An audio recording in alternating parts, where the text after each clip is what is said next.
મનોજભાઈ આડેસર સોના ચાંદીના ભાવમાં જે સ્ટેબલ માર્કેટ અત્યારે 2,40,000 થી 60,000 લગભગ એક મહિના ત્યાં સ્ટેબલ હતું. 10-15,000નો જ મુવમેન્ટ હતી.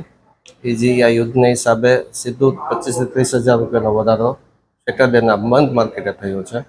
એ ટુ મચ છે. સોનામાં બી 10,000 થી 12,000 એક 40-45 વાળો ભાવ અત્યારે 1,70 સુધી પહોંચી ગયો છે. એમાં બી 25,000-30,000 રૂપિયાનો વધારો 10 ગ્રામે થઈ ગયો છે. ભાવ વધારાના હિસાબે વેપારીઓને વધારે બહુ જ ખરાબ અસર થઈ છે કે સ્ટેબલ માર્કેટમાં જે પરચુરણ કરી ગઈ થોડી ઘણી ગ્રાહકી હતી એ બી અત્યારે સ્ટોપ થઈ ગઈ છે. હા, હોળાષ્ટક હિસાબે 8 દિવસ તો સાવ બંધ છે, પણ નવું જો હોળાષ્ટક પછી લગ્ન કરો છે ને એમાં બી આ ભાવ વધારો થયો છે. એની અસર થોડી વધારે જોવા મળશે, કેમ કે નાનો અને મીડિયમ વર્ગ છે એ તો સોનું તો ખરીદી શકે એવી હાલત પોઝિશન જ નથી. થોડી ઘણી ચાંદીમાં માઇનો 10-20% ગ્રાહકી એવી અમે આશા રાખીએ છીએ.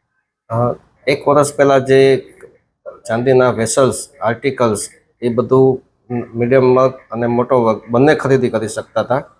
એમાં અત્યારે હવે હાઈ ક્લાસ એ ક્લાસ જ લોકો ખરીદી શકે ને ભાવ વધારાના હિસાબે એ આઇટમનું અત્યારે ચલણ સાવ નહીવત રહ્યું છે.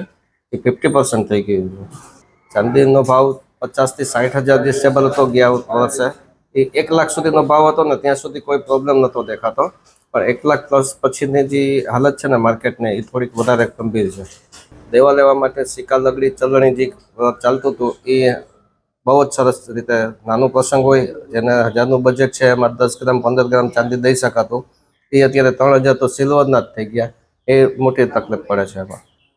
બજાર સ્ટેબલ તો જો કઈ વર્તમાન પરિસ્થિતિ આપણે જે જોઈએ છીએ યુદ્ધની, એ બધું સ્ટેબલ થઈ જાય ને બંધ થઈ જાય તો પાછું જ્યાં હતું ત્યાં પાછું 250-75 સુધી આવે ને એવી છે ગણતરી.